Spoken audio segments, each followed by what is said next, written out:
भोलेनाथ के पास ऋषियों और विरक्तों का जमघट लगता, जहाँ वह प्रवचन करते। पार्वती जी पर्वतराज की पुत्री थीं। हालांकि उन्होंने जैसे घोर तप किया, वैसा घोर तप बड़े बड़े हठयोगी नहीं कर सकते थे। चाहे स्त्री कितनी भी तपस्विनी हो, तो भी कुछ तो स्त्रियोचित व्यवहार उन्हें भी पसंद आता है, जैसे कि साज श्रृंगार करना, घूमना फिरना। पार्वती जी की जब भी कोई इच्छा होती, भोलेनाथ उन्हें कोई ऐसी सुंदर कथा सुना देते जिससे वह उस कथा में खो जाती। भोलेनाथ एक कुशल गृहस्थ की तरह बुद्धि का प्रयोग कर अपना दाम्पत्य जीवन भी बहुत अच्छे से निभा रहे थे। एक बार पार्वती जी ने जिद किया कि आप मुझे ऐसी कथा सुनाएं जो आपने पहले किसी और को न सुनाई हो। महादेव मान गए तो देवी बोली, आप मुझे जो भी कथा सुनाएं वह लंबी हो, काफी समय तक चले, लेकिन समय का पता भी न चले। तब महादेव पार्वती जी को लेकर एक निर्जन गुफा में पहुंचे। कोई और कथा न सुन ले, इसके लिए उन्होंने द्वार पर नंदी को पहरे पर बिठा दिया। महादेव ने माता पार्वती को अकेले में लंबी कथा सुनानी शुरू की। माता पार्वती कथा में लीन हो गईं। उन्हें आनंद आने लगा। महादेव कथा सुनाते रहे। काफी समय बीत गया। इसी बीच पुष्पदंत नामक एक शिव भक्त उनके दर्शन को आया।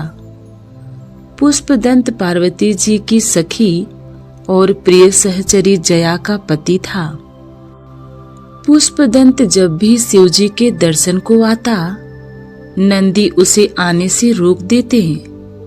वह कई बार आया, किंतु हर बार नंदी का वही उत्तर मिलता कि शिवजी माता पार्वती को कथा सुना रहे हैं, बाद में आना। पुष्पदंत को बड़ा कौतूहल हुआ।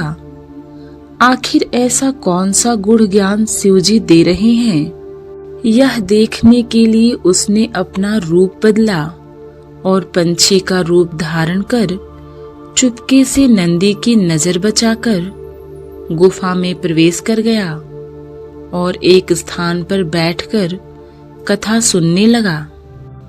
पुष्पदंत आया तो था कुछ पल के लिए, किंतु कथा में ऐसा खो गया कि उसने चुपके से सारी कथा सुन ली।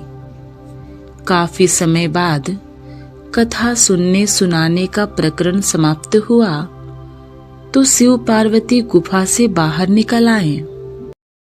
इस बात को काफी समय हो गए। एक बार पार्वती जी ने जया और विजया से कहा, मैं तुम दोनों को आज एक ऐसी कथा सुनाती हूँ जो आज तक मेरे अतिरिक्त किसी ने नहीं सुनी है। पार्वती जी ने ज्यों ही कथा सुनानी शुरू की, जया ने बीच में टोक कर आगे की कथा सुना दी और कहा, देवी, यह कथा तो मेरी पहले की सुनी हुई है। तब पार्वती जी को बड़ा अपमान महसूस हुआ कि वह अनुचरों के सामने झूठी साबित हुई। तब पार्वती जी ने जया से पूछा कि तुमने यह कथा कब और किसके मुख से सुनी है।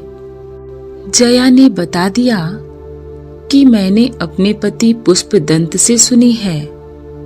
माता पार्वती क्रोध में तमतमाकर भगवान शिव के पास पहुंची और पूछा, आपने जो कथा मुझे सुनाई, वही कथा आपने अपने गणों को भी सुनाई है, जबकि हमारे बीच शर्त थी कि आप किसी और को नहीं सुनाएंगे। आपने वचन भंग किया है। शिव जी बोले, मैंने किसी अन्य को कथा सुनाई ही नहीं है। पार्वती जी ने सारा हाल कह दिया तो शिवजी ने ध्यान लगाकर पता किया। पुष्पदंत किस प्रकार नंदी की नजर बचाकर अदृश्य होकर गुफा में जा छिपा, यह बात उन्हें पता चल गई और उन्होंने पार्वती जी से कही। पार्वती जी के क्रोध की तो अब सीमा ही न रही। अनुचर गोपनीयता को भंग करने लगे। वह पुष्पदंत को श्राप देने के लिए तत्पर हुई। इसे देखकर उसका मित्र माल्यवान बोल पड़ा, माता, मूर्ख ने कौतूहलवश यह धृष्टता कर डाली है। यह इसका पहला अपराध है, आप क्षमा करें।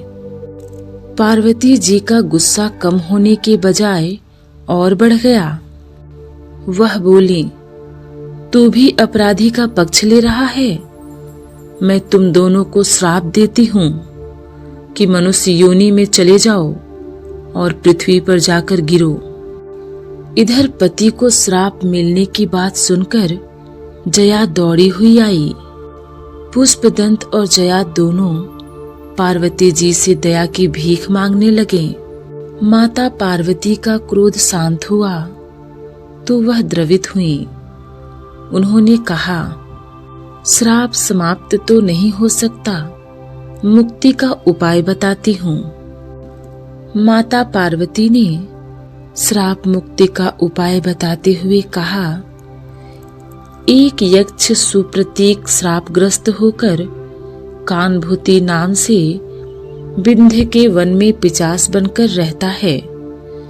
पुष्पदंत जब तुम उसे यही कथा सुना दोगे तो तुम्हारी श्राप से मुक्ति हो जाएगी। तुम्हारा यह साथी माल्यवान उस कानभूति से यह कथा सुनकर उसका प्रचार करेगा, तब इसकी भी श्राप से मुक्ति हो जाएगी। पुष्पदंत और माल्यवान धरती पर मनुष्य बनकर जा गिरे।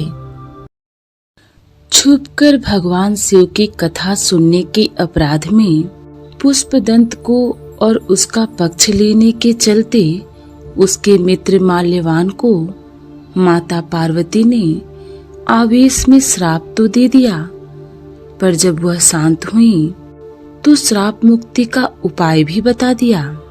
श्राप देने के बाद ममतामयी माँ पार्वती का मन इस बात के लिए कचोटता रहा कि जरा सी बात पर उन्होंने अपने पति के प्रिय सेवकों को उनसे अलग कर दिया। बहुत दिनों तक सब्र के बाद एक दिन उन्होंने भगवान शिव से पूछ लिया, प्रभु, पुष्पदंत और माल्यवान का क्या हुआ? वे धरती पर गए तो थे, पर उसके बाद उनका क्या हुआ? उनकी मुक्ति कब तक होने वाली है? लौटकर कैलाश पर कब आएंगे? तब भगवान शिव ने बताया, धरती पर जाकर हमारा पुष्पदंत बहुत बड़ा ज्ञानी बन गया है। वह पाटलिपुत्र के राजा नंद का मंत्री है। उसका नाम वररुचि है। वररुचि कात्यायन के नाम से भी प्रसिद्ध है। उसके समान अभी व्याकरण का कोई पंडित पृथ्वी पर है ही नहीं। हे पार्वती, श्राप मुक्ति में अभी देर है। अभी तो वररुचि का कानभूति से मिलना बाकी है। फिर सुप्रतिष्ठित नगर में गुणाढ़ नाम से रह रहे माल्यवान को भी तो कानभूति से मिलना है, और यह कथा न सिर्फ सुननी है बल्कि उसका प्रचार भी करना है। वररुचि माँ विंध्यवासिनी का बहुत बड़ा भक्त था। उसे माँ विंध्यवासिनी ने सपने में आकर कहा कि वररुचि तू विंध्य के जंगलों में जा, वहां तुझे कानभूति नामक एक पिशाच मिलेगा। उनसे मिलन तुम्हारे जीवन की एक महत्वपूर्ण घटना होगी। वररुचि ने इसे माँ का आदेश समझा और विंध्य के पर्वतों और जंगलों की ओर अकेले ही निकल पड़ा। घने जंगलों से गुजरता और खूंखार जानवरों से बचता आखिर वह उस जगह पहुंच ही गया जहां कानभूति एक विशाल बरगद के नीचे अनेक पिशाचों से घिरा हुआ बैठा था। वररुचि ने पिशाचों के बीच उसे निडर बैठा देखकर अंदाजा लगा लिया कि यही कानभूति होगा। कुशल क्षेम के बाद वह रुचि ने कहा, यह बताओ कि तुम इस खतरनाक निर्जन बियावान में इस तरह क्यों रहते हो? कानभूति बोला, मुझे सही सही तो नहीं पता, पर एक सुनी सुनाई बात बताता हूँ। एक बार माता पार्वती ने भगवान शंकर से पूछा, एक तो आप मरघट में रहते हैं और उस पर भी खोपड़ी लिए घूमते रहते हैं। आप परमेश्वर हैं, फिर भी ऐसे रूप में, ऐसी जगह इस तरह क्यों रहते हैं? तब भगवान शंकर ने उत्तर दिया, जब प्रलय हुई और चारों ओर जल ही जल हो गया, सृष्टि का कुछ भी नहीं बचा, तो मैंने उस जल में अपनी जांघ चीरकर एक बूंद खून टपका दिया। उस खून से एक अंडा बन गया। अंडा जब फूटा तब उसमें से एक पुरुष निकला। उस अकेले पुरुष से मैंने प्रकृति का निर्माण किया, फिर कई प्रजातियों का निर्माण किया और प्रजापतियों ने जंगल, जीव, समूची सृष्टि की रचना कर दी। सृष्टि का निर्माण कर प्रजापतियों को बड़ा घमंड हो गया। उनमें मतभेद होने लगा कि कौन श्रेष्ठ है।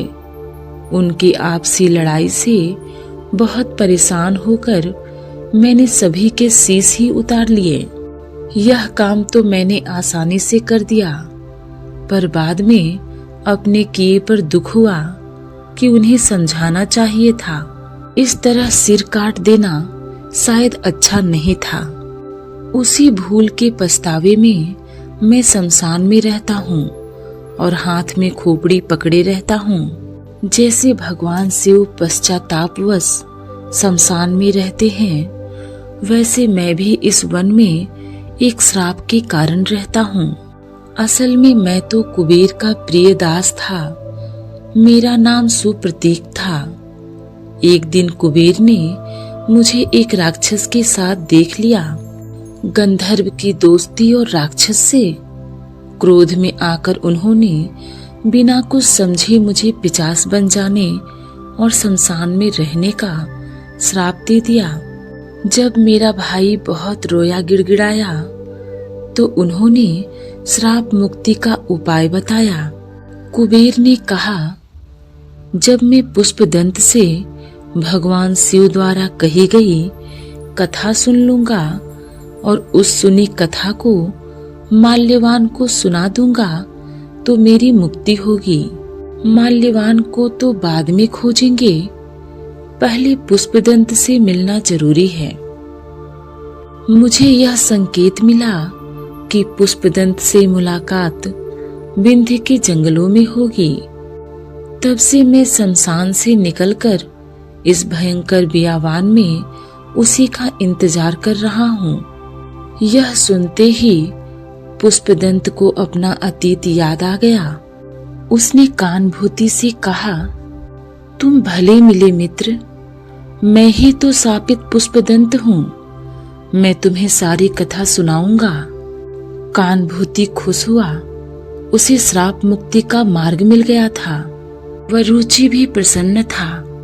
माँ विंध्यवासिनी की प्रेरणा से वह भी उस जगह पर पहुंच गया था जहां से उसे माँ पार्वती के श्राप से बाहर निकलने का मार्ग मिलता दिख रहा था।